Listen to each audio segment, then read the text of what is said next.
নমস্কার বন্ধুরা, নবদিগন্ত চ্যানেলের পক্ষ থেকে আপনাদের সকলকে জানাই স্বাগতম। তো বন্ধুরা, আজকে সকালে গুড মর্নিং জানিয়ে আপনাদের জন্য এখন যে আপডেটটি নিয়ে উপস্থিত হয়েছি সেটি হচ্ছে স্কুল সার্ভিস কমিশনের নতুন রিপোর্ট। সেই রিপোর্ট কিন্তু এবার প্রকাশ্যে আসলো। কি রয়েছে সেই রিপোর্টে? স্কুল সার্ভিস কমিশন যে সংখ্যা তথ্য জমা দিল এবার সুপ্রিম কোর্টে, তাতে কিন্তু চিন্তায় ফেলেছে সমস্ত যোগ্য শিক্ষকদের। তো এই রিপোর্ট নিয়ে কিন্তু আমরা বিস্তারিত আপডেট শেয়ার করতে চলেছি।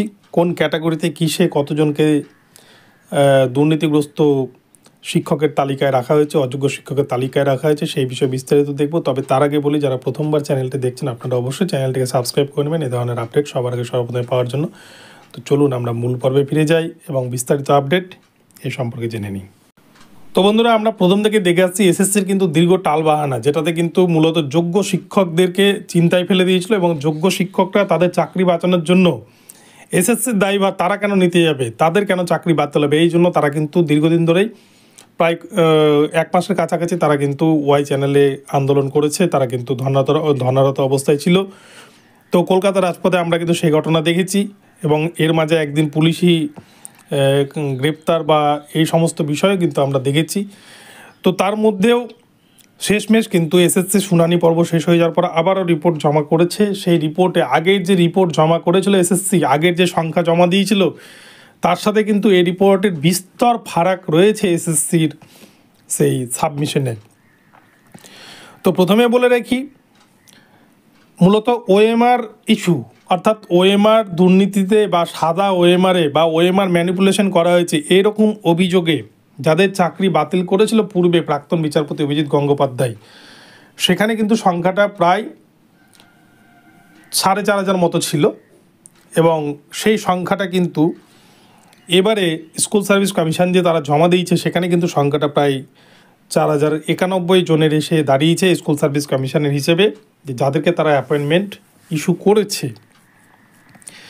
এবং এছাড়াও স্কুল সার্ভিস কমিশনের কাছে র্যাঙ্ক জাম্প বা প্যানেলের বাইরে থেকে যারা প্যানেলে ঢুকেছে, যারা মেরিটের মধ্যে ছিলই না, যারা বাইরে থেকে এসে প্যানেলে ঢুকেছে, এরকম ক্যান্ডিডেটের সংখ্যা এর আগে কিন্তু এসএসসি জানিয়েছিল প্রায় 1,400 জন মতো।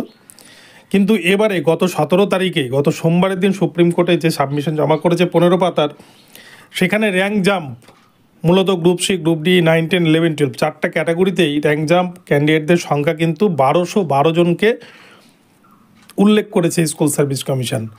ফলে সংখ্যা কি করে 3 দিনে আরও কমে যাচ্ছে, এই বিষয়টা কিন্তু পুরোটাই চিন্তায় ফেলছে যোগ্য শিক্ষকদের।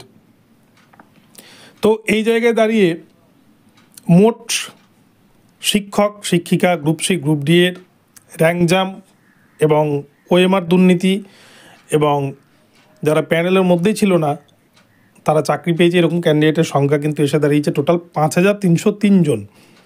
কিন্তু এই সংখ্যাটা এর আগে, অর্থাৎ এসএসসি এর আগে যে রিপোর্টগুলো জমা দিয়েছিল সেক্ষেত্রে কিন্তু 5,500-এর ওপর সেখানে কিন্তু ক্যান্ডিডেট দুর্নীতিগ্রস্ত শিক্ষক শিক্ষিকা এবং গ্রুপ সি, গ্রুপ ডি এর কর্মীদের নাম কিন্তু ছিল। তো এই জায়গায় দাঁড়িয়ে হঠাৎ করে এই যে বেশ কিছু ক্যান্ডিডেট কমে গেল রাতারাতি, এই জায়গাটা কিন্তু মূলত চিন্তায় ফেলছে যোগ্য শিক্ষকদের। আদৌ যোগ্য শিক্ষকদের প্যানেল বাঁচবে কিনা এটা নিয়েও কিন্তু অনেকে প্রশ্নচিহ্ন তুলেছে।